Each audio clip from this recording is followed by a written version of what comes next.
सच्ची मित्रता की मिसाल, गिद्ध और बरगद की कहानी। घने जंगल के बीचों बीच एक विशालकाय बरगद का पेड़ खड़ा था। इस पेड़ की शाखाओं पर दिन भर कई प्रकार के पक्षियों का चहचहाना सुनाई देता था। जंगल के तमाम पक्षी इस बरगद पर विश्राम करने आते थे और कुछ ने तो इसे अपना स्थायी निवास बना लिया था। बरगद की छांव में रहते हुए वो अपार सुख का अनुभव करते थे।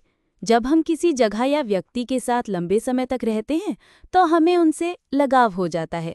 यही हाल इन पक्षियों का था, जिन्हें बरगद से गहरा प्रेम हो गया था। एक दिन जंगल में भयंकर सूखा पड़ गया। कई वर्षों से बारिश नहीं हुई थी और पेड़ पौधे सूखने लगे। बरगद भी पानी के अभाव में सूखने लगा और पक्षियों ने धीरे धीरे उसे छोड़ना शुरू कर दिया।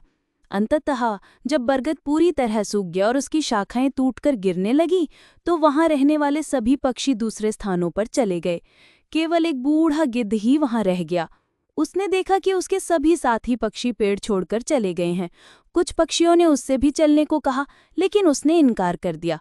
बूढ़े गिद्ध ने सोचा, मेरा जन्म इसी पेड़ पर हुआ है, मैं इसी पर बड़ा हुआ हूँ। इस पेड़ ने मुझे जीवन के सारे सुख दिए हैं। आज जब ये पेड़ संकट में है तो मैं इसे छोड़कर कैसे जा सकता हूँ। ये पेड़ मेरे लिए माता पिता जैसा है। मैं इस पेड़ को छोड़कर नहीं जाऊंगा, चाहे कुछ भी हो जाए। जो लोग अपने माता पिता को बुढ़ापे में छोड़ देते हैं वे बड़े स्वार्थी होते हैं। गिद्ध ने निश्चय किया कि वो मरते दम तक इस पेड़ का साथ नहीं छोड़ेगा। समय बीतता गया और पेड़ दीमक से ग्रसित होकर और भी कमजोर हो गया, लेकिन गिद्ध फिर भी उसे नहीं छोड़ा। वो दिन में अपना भोजन ढूंढने के बाद शाम को उसी सूखे हुए पेड़ पर लौट आता था।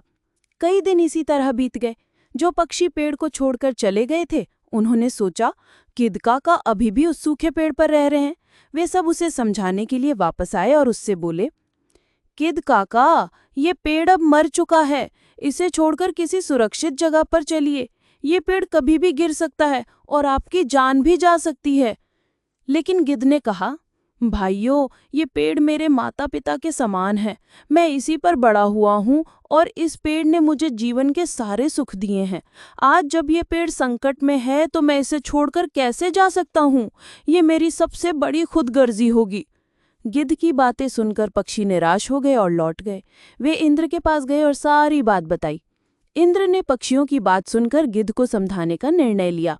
इंद्र ने गिद्ध से कहा, हे गिद्धराज, ये पेड़ अब बहुत कमजोर हो चुका है। इसकी शाखाएं गिर चुकी हैं और इस पर एक भी हरा पत्ता नहीं बचा है। अगर ये पेड़ गिर गया तो आपकी जान भी जा सकती है। इसलिए इसे छोड़कर किसी सुरक्षित जगह पर चले जाइए। हे भगवान, जब मेरा जन्म हुआ था मेरे माता पिता मुझे इसी पेड़ पर छोड़ गए थे। मैं इस पेड़ पर बड़ा हुआ हूँ और इसी पर रहते रहते बूढ़ा हो गया हूँ। आज जब ये पेड़ संकट में है तो मैं इसे छोड़कर कैसे जा सकता हूँ। मैं मरते दम तक इस पेड़ का साथ नहीं छोड़ूंगा। गिद्ध की निष्ठा देखकर इंद्र प्रसन्न हो गए और बोले, मैं तुम्हें वरदान देना चाहता हूँ। बताओ तुम्हें क्या चाहिए। हे भगवान, मुझे वरदान नहीं चाहिए। इस पेड़ को वरदान दीजिए ताकि ये फिर से हरा भरा हो जाए और इसकी आयु बढ़ जाए। इससे हजारों पक्षियों का भला होगा। इंद्र ने गिद्ध की बात मान ली और पेड़ को फिर से हरा भरा बना दिया। पूरे जंगल में बारिश हो गई और जंगल के सभी पेड़ पौधे फिर से हरे भरे हो गए। जो जीव जंतु जंगल छोड़कर चले गए थे वे फिर से लौट आए। सभी पक्षी बरगद पर आकर चहचहाने लगे और गिद्ध काका की सेवा करने लगे। इस प्रकार गिद्ध ने अपने जीवन के आखिरी दिन सुखपूर्वक बिताए। हमें भी इस कहानी से ये सीख मिलती है कि हमें अपने अपनों का बुरे वक्त में कभी साथ नहीं छोड़ना चाहिए, विशेषकर अपने माता पिता का। वे हमारे जीवनदाता हैं और हमें पालने पोसने में उन्होंने जो कठिनाइयां सही हैं, उनका बुढ़ापे में सहारा बनना हमारा कर्तव्य है।